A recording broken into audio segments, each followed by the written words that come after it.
following program was provided by an independent producer solely responsible for its content. The opinions expressed do not necessarily represent the views of this station, its staff, board of directors, or underwriters. Hello, I'm Carl Seidel, host of The People's View. The People's View is a show sponsored by the Nashua Republican City Committee.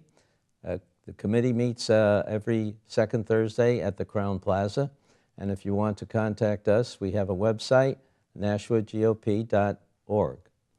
And at the end of the show, you'll see some contact phone numbers or email addresses that you may want to send us your comments and recommendations. Thank you for listening in. Welcome to The People's View, a program dedicated to discussing local, state, and national issues and their effect on the American people. The People's View provides a platform for state representatives and national figures to present their viewpoint. Whether it's social, economic, or financial topics, you'll hear it on The People's View.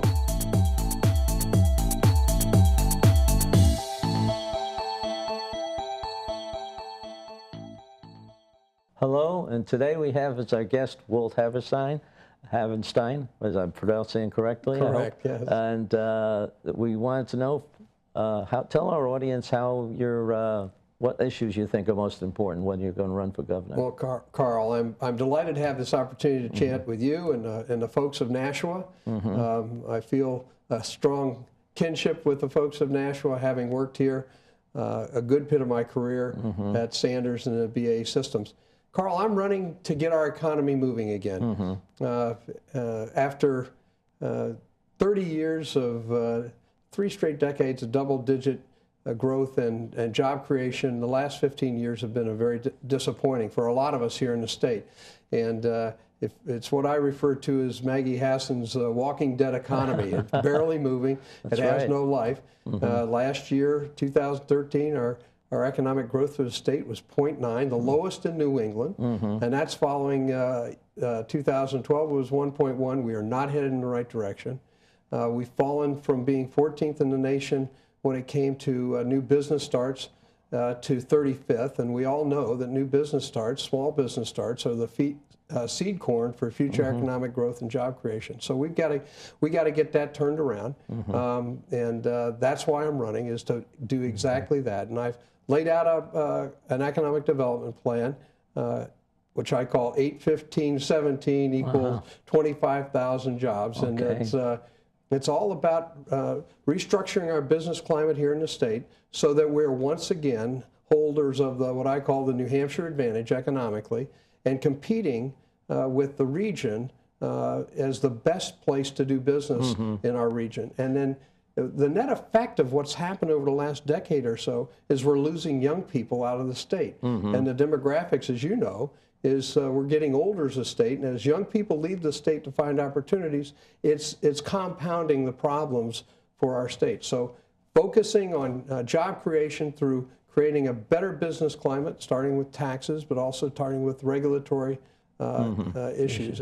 And I think if we do that, we'll create an environment where businesses can start and grow, as well as move to New Hampshire. And once we've done that, I'm going to be out there selling New Hampshire. Let me give you a little story. When I came here 15 years ago to a company called Sanders, we were humming. We were firing on all cylinders. And frankly, shortly after I got here, we had to, Lockheed Martin put the company up for sale. And the leadership team and I went out and sold New Hampshire to make sure that that company stayed here. And when BA Systems acquired us, one of the reasons they kept us here, and still to this day, you know, BA Systems is one of our largest technical employers and manufacturers in the state, it was because New Hampshire could sell itself. We had a great tax structure, we had great employment and talent in the state, high-tech talent, and we had a great environment for people not just to live and work and raise a family, but to do business. And today I'm disappointed to have to say that's not the case. Well, can you be a little bit more specific on some of the tax things that you want to do, and maybe some of the incentives that the economic development would do to attract companies? Sure. First of all, I want to roll back our business profits tax to make it competitive within our region, and I've laid that out in my plan. If you go to waltfornh.com/plan, you'll see the details of that. Okay. Roll it back in a couple of steps so that we're not just competitive with Massachusetts, but the other states in the region. I've also laid out initial specific regulatory initiatives that I'd like to see working with the legislature, roll those back so that we become much more competitive in a regulatory fashion, make it easier to do business here.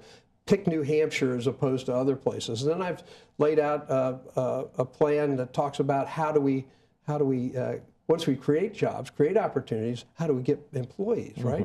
And so it includes an alignment with our education system, so that our education system, starting with K through 12, but through our community college and technical schools, and up to our 4-year university system, is aligned with the needs of our employers, whether they're private or public sector, or profit or nonprofit, but make sure that we're educating for opportunities here in the state.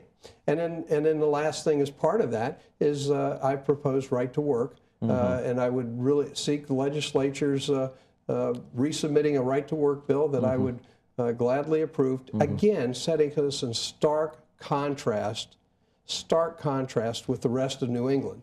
Once we have that stark contrast, then we have something to sell. That's right.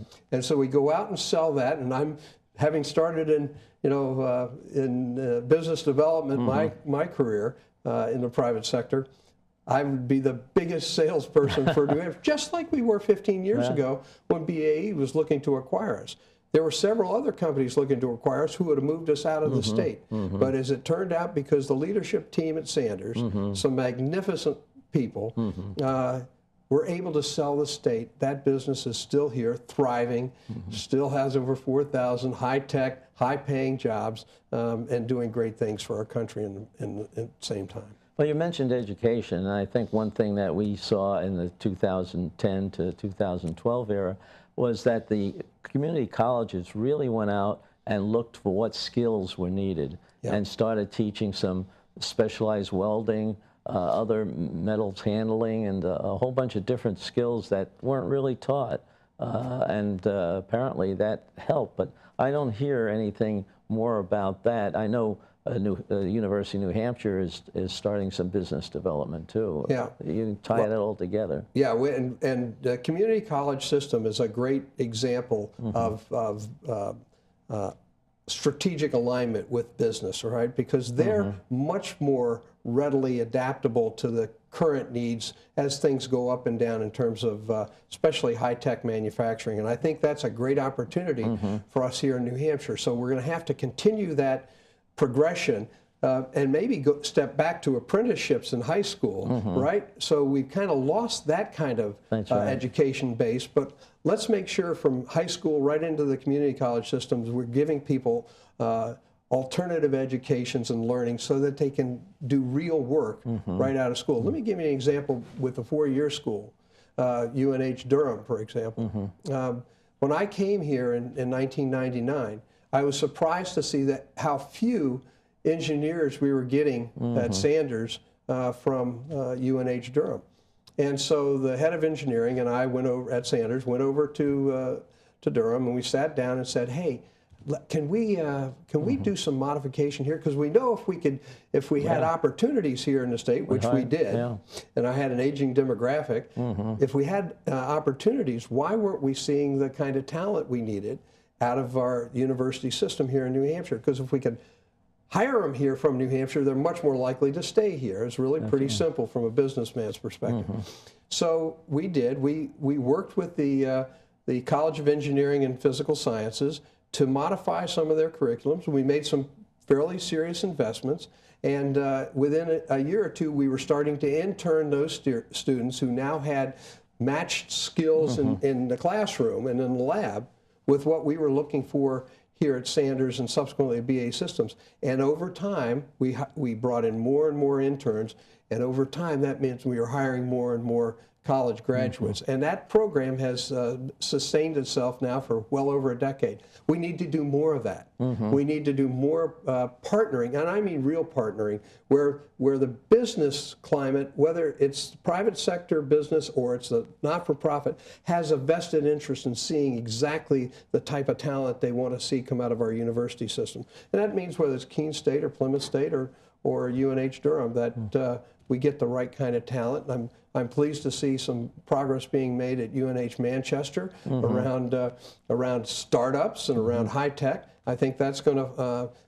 to serve us well in the future. But at the end of the day, we got to get those all aligned. That's right. Where we're trying to take the economy here in our state. And I think the future economy for our state, all right, is going to be around high tech. High-tech manufacturing, and that's where I'm going to be putting my emphasis as governor. Well, it does work.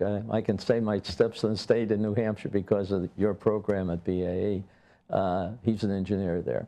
Anyway, well, I can tell you, it's one of the highlights of my career, and one of the things I'm most proud of.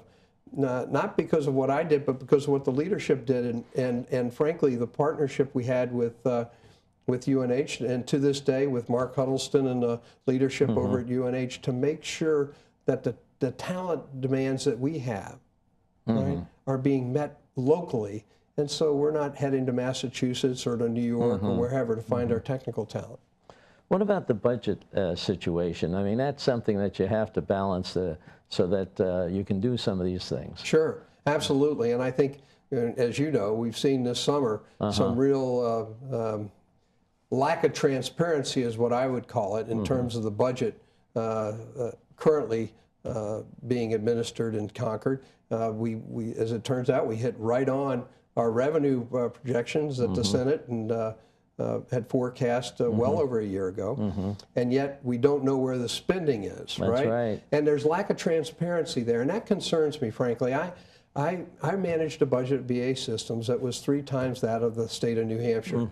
And I knew every month within a very small variability, very small range, where we were, and more importantly, where we were headed. And of course, you didn't have any surprises come up on you, well, did you? You would all the time. You would have surprises come up because something didn't. But unless you had that transparency, you couldn't manage it. Right. So I never had huge surprises. I never had surprises month after month after month that I didn't, because I was reporting every quarterly as a publicly traded company. And so you were managing that into a pretty tight tolerance, and you had very simple scorecards and dashboards to help you do that. What I find surprising is that here in our state, we have extremely accurate and periodic reporting of revenue, right, every month, but we have no reporting of spending. And I mean, that's like half the issue, right? Yeah, so you say, well, we're doing just fine on revenue,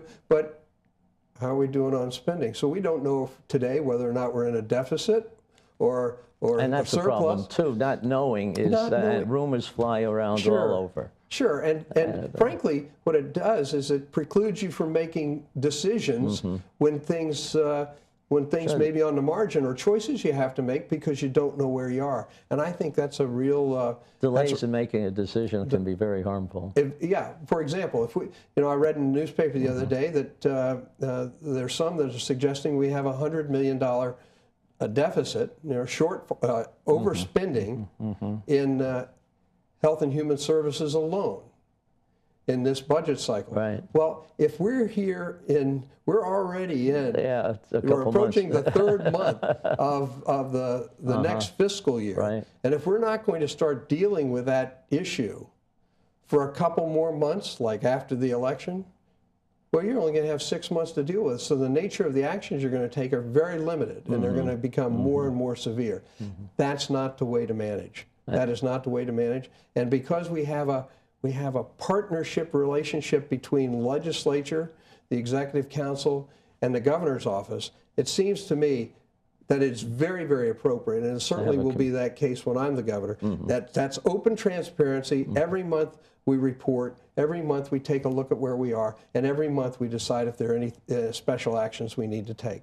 Well, what if, you talked about Health and Human Services. They take about 1/3 of the budget. Right. And is there a way of not only increasing the transparency, but also holding them responsible for what they have to do? Sure. That's part of having accuracy and transparency in the data, right? Because I think my sense is of all our state employees and our municipal employees, they want to do the right thing.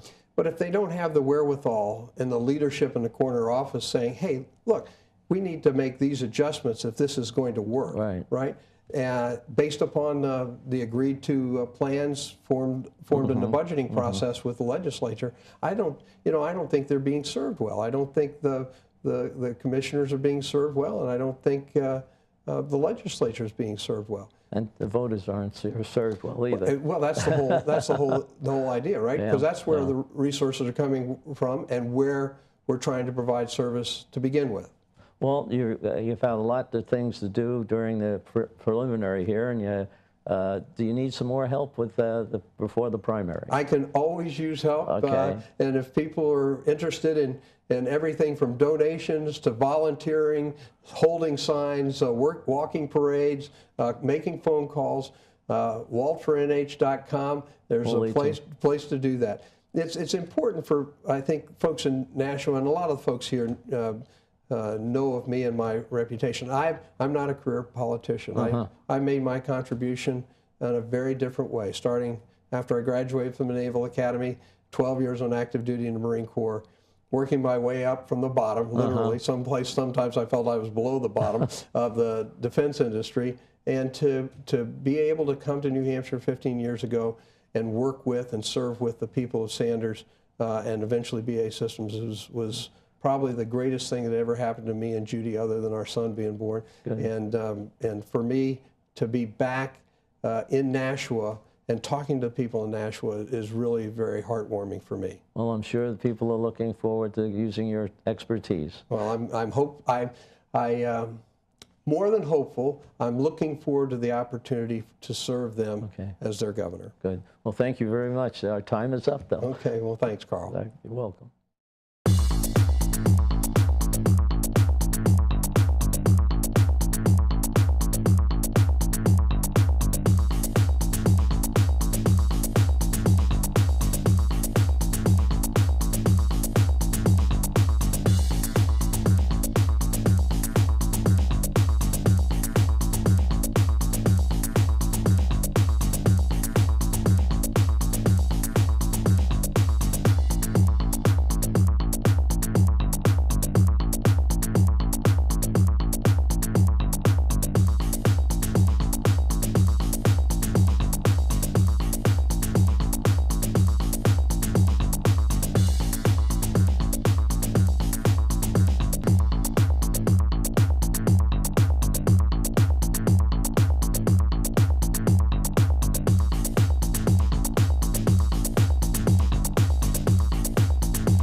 The preceding program was provided by an independent producer solely responsible for its content.